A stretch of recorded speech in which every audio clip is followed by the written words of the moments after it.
mess. Grandpa, Jake had a question for you.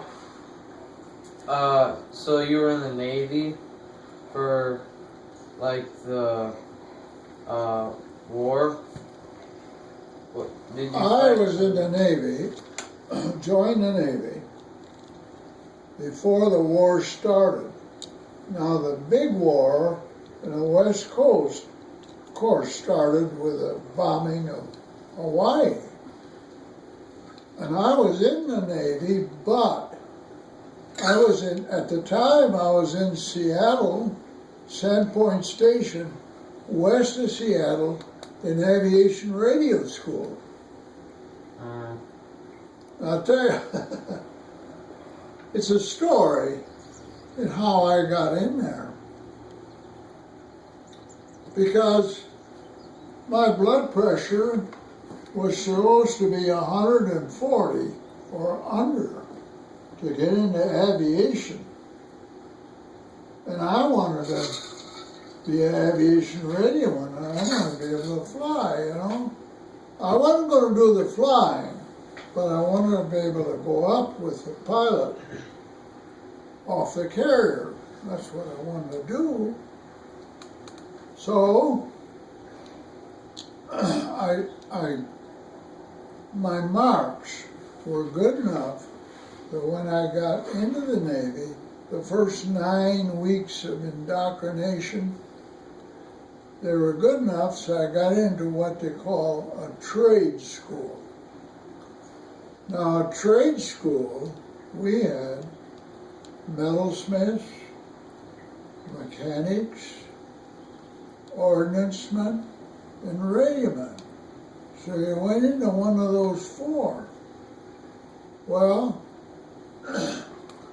I wanted to have a chance of flying, so I got into aviation radio. So I went to take the physical out of boot camp, in boot camp, take a physical, and the doc says,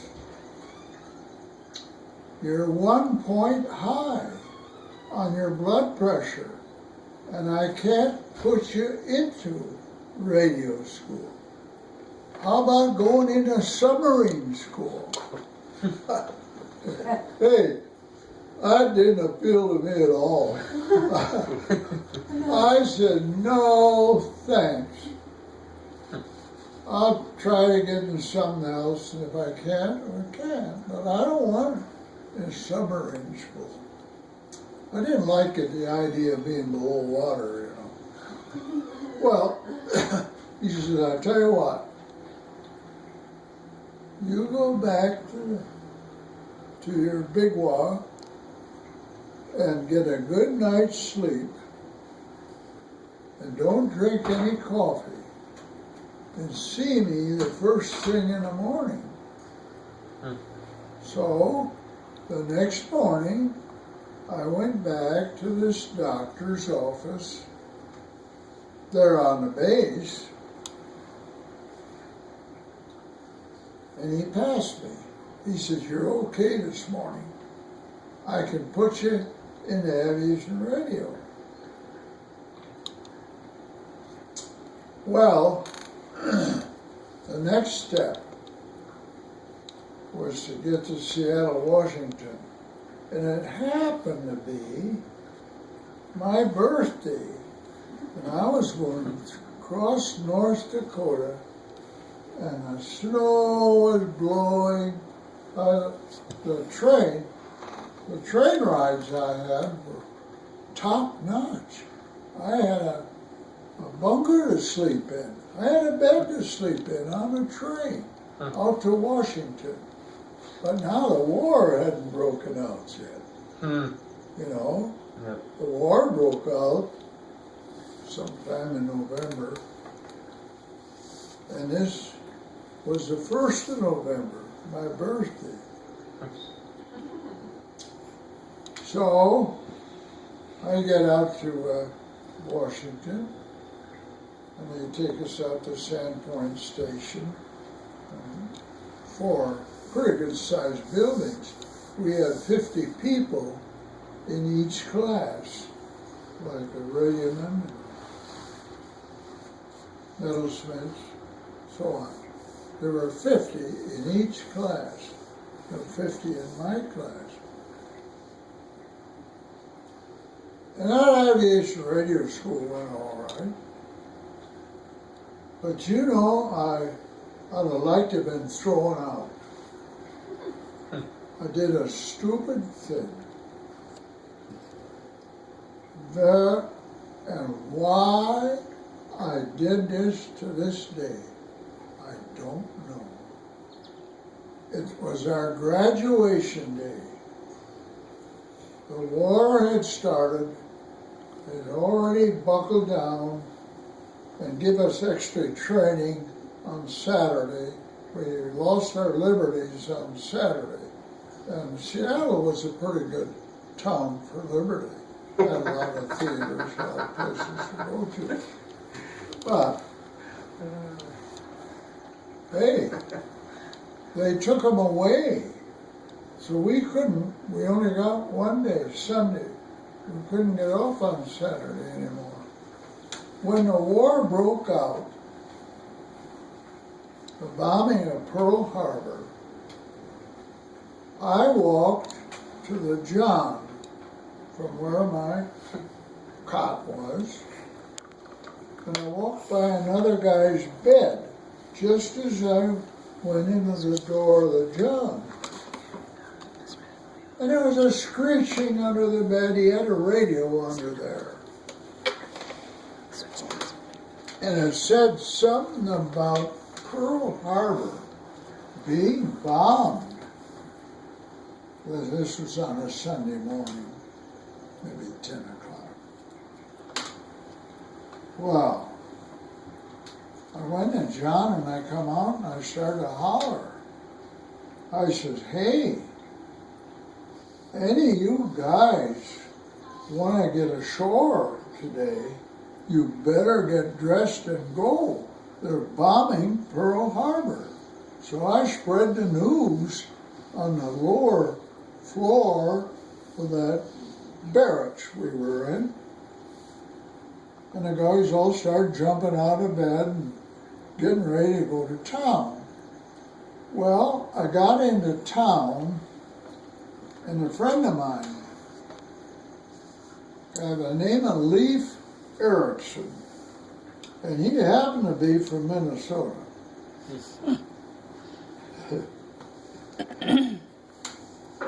I liked the guy, and if he had one drink, if he went ashore and had one drink, I could tell because he'd swing one leg a certain way when he come up the sidewalk. Only he always swung that leg, and I could tell if he had a drink or not, because he'd swing that leg. Well, anyway, go on with the story. I got into town and went to a movie, and it was called Mrs. Miniver. They had that movie out. The movie was jammed with sailors and other people. And didn't any more than get into the movie, and the lights came on the stage, and somebody walked out on the stage and said, all military personnel report back to your stations immediately. Well, the serious part of this thing started taking part, you know, going through your mind. Now what? You know? When I finished school, which was, let's see, November, December, 4 months of radio school. We got radio theory. We had to take code 18 times a minute and type it. And I didn't know either one. So I had to learn both in that radio school. So I was pretty proud of myself getting out of school, but I got out of this school. And here we formed. We had a small hangar there with a couple planes in it. They weren't up-to-date planes, fighters, Navy fighters. And a gang was in the hangar, several people in the hangar that I didn't know. And there was a group of officers, top officers, in there. And we went for a march with the band playing. We went for a march. Now the war was on. And we walked down the ramp in front of the hangar door, hiking like normal people would. And I did an about face right in the middle of the squad. An about face, mind you. Hip to. I was feeling my oats. I was feeling good, you know. So here, halt that. Man, they halted that whole parade, which was 3 platoons of, I don't know, close to 50 people. Anyway, a sailor and an officer, an ensign, come out to get me out of ranks. And they marched my Fanny to the hangar. And this ensign said to me, I want you to report to our commanding officer why you pulled that trick.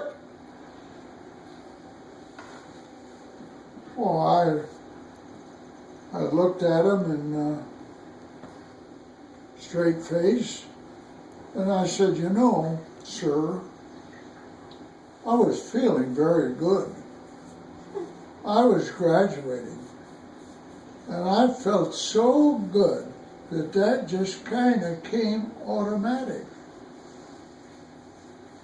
Well, he says, I want you to get your automatic Fanny back into ranks. Now, if you don't do that, I'll have a place for you in the fleet tomorrow. I'll get you out of here if that's what you want, and I'll have you in the fleet tomorrow.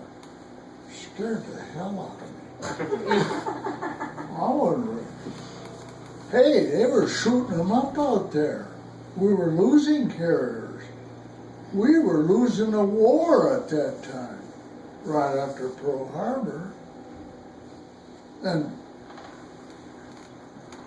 man, I had no desire to go out there. So I says, yes, sir. And then marched my butt back in the ranks. Boy, you don't know how close I came to getting kicked out. That's called secret. Well, I kicked out of aviation radio school after I finished it. So, you know, there's a stupid cog up here. Well, every once in a while. Gets loose once in a while. It happens to the best of us. But That's more then than others. That's right.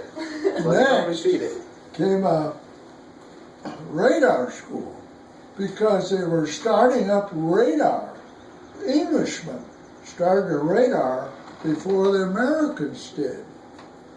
They had it before we did, and they put it on the wings of their flying vessels for search, water search, you know. And it worked pretty good. So we we got the radar from them. Well, now you got to learn how to put that radar in. You got to know how to put the cables in those PBYs, so you can make the connection from your screen to these legs that we had on the wings, radar finders. Well, so I learned that there in South or North Carolina, I don't know. I guess. Well, it was in Norfolk. It was in Virginia. Yeah. And after I learned that, they put 1,000 sailors on a train. No, 500. 500 sailors on a train. No air conditioning, no open windows, no ventilation, excepting what you got through the window. And we didn't know where we were going. Never. You never knew where you were going. But we were going to Alameda, California from Norfolk, Virginia. That's one side of the country to the other. And we got to a place called Needles, right on the line between California and New Mexico or something. Anyway, it was July. It was July 4th while I was on there. No. You knocked your head off in there. No. And it was hot. And we were all jammed on this train, riding this train across country. Went across Oklahoma. That's another, oh my God, that's another story in itself. That is another story. Are you through with that story? Yeah, well, am I sure, but I did. Now this is where I met Rodney's mother, my first wife. Honest to God, Norman, Oklahoma. Her dad was a depot, kind of a depot manager and ticket agent. He's a ticket agent since he was 17 years old. Out west, way out west. But this was in Norman, Oklahoma. And the train stopped. And ladies were going down. We couldn't get off the train. But the ladies were going down the side of the train, handing little bags of cookies out to whoever stuck their hand out. You know, darn well my arm went out. Got my bag of cookies. Well, so, train went on. In fact, it was the 4th of July. We were still on that train going to New Mexico from Oklahoma. And I looked out the window. Oklahoma was pretty rugged country at that time. Really rugged. He said that. And I took a few pictures off the Before. back of the car that weren't favorable. They made your mother madder than hell. I showed her those pictures of Oklahoma that I took after I married her. And she got mad because I took such awful pictures. But what could you take along an old railroad track? But anyway,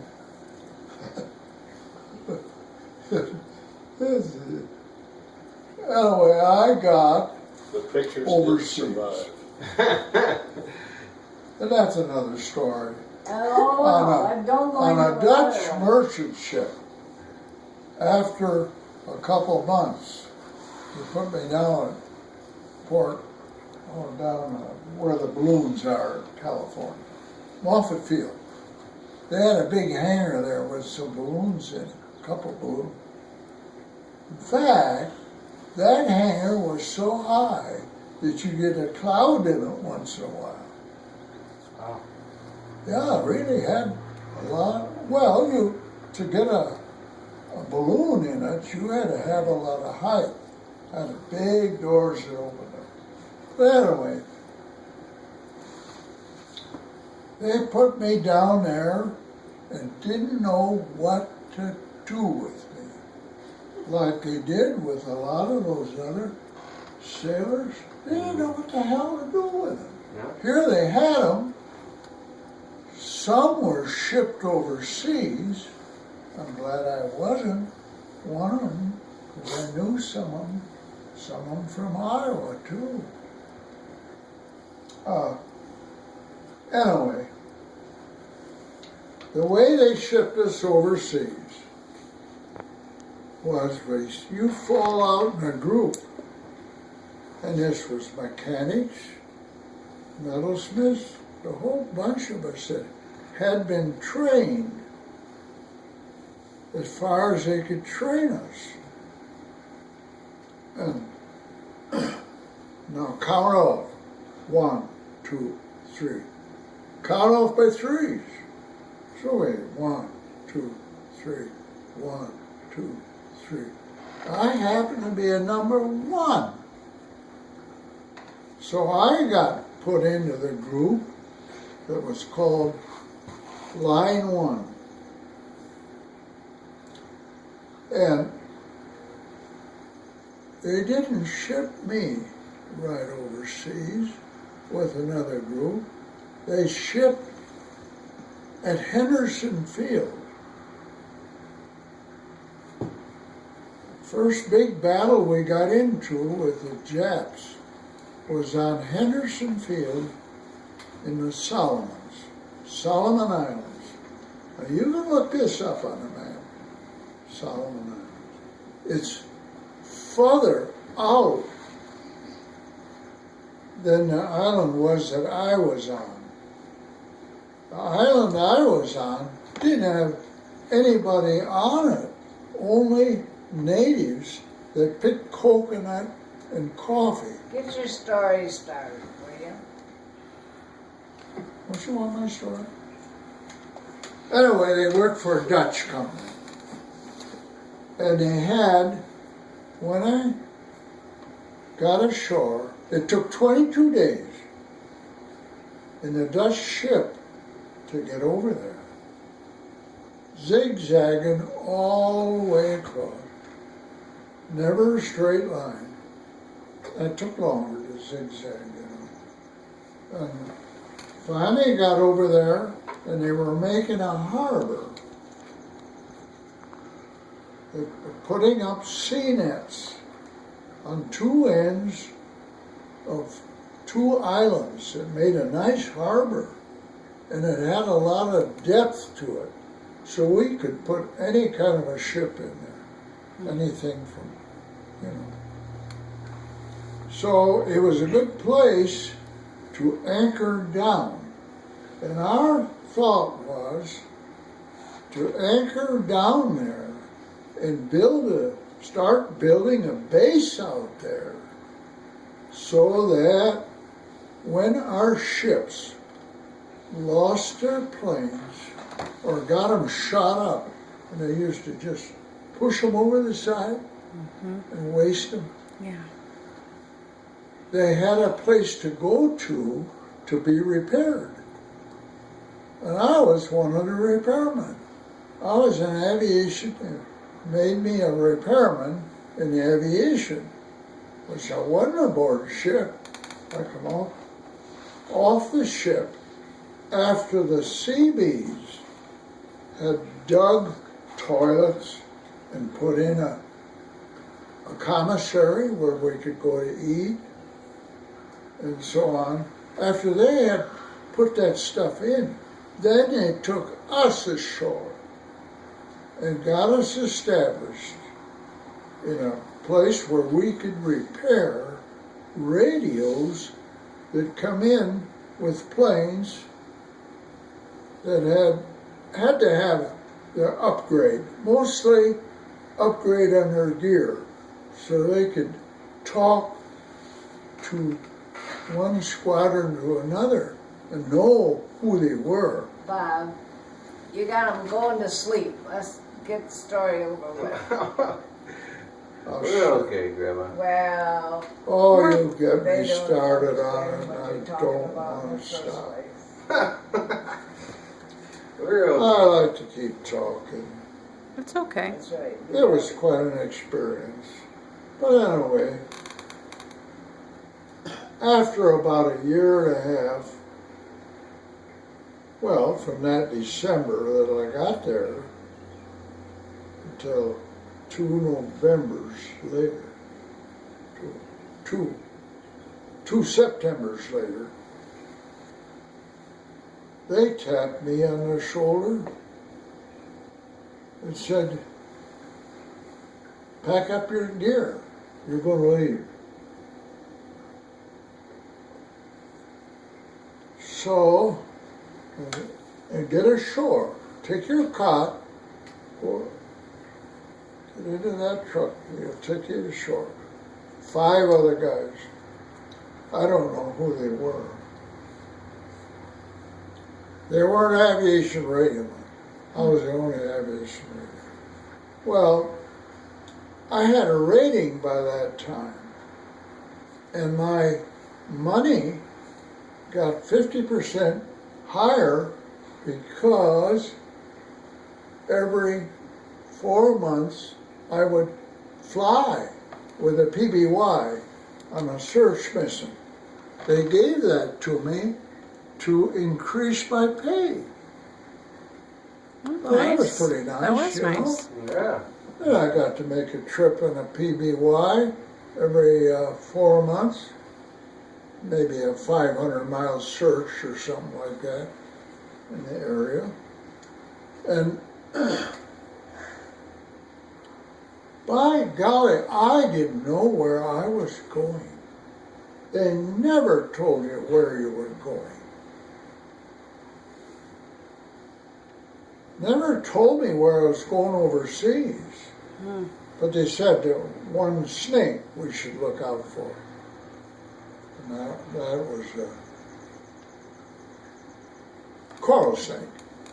The only dangerous snake out there where you're going to be is a coral snake. So some guy told us how to avoid the coral snake and this and that.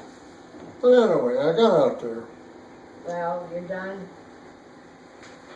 Aren't you as far as you're gonna go? And I got back to the States because a boat came in from the Where carrier. are you guys headed? It was a converted carrier. Gonna hang out And in town this for a little carrier What? bit. We're just staying in town here. had a few airplanes on it that were pretty well shot up. And they had Japanese signs on them where the pilots of these planes had shot down maybe 4 or 5 planes.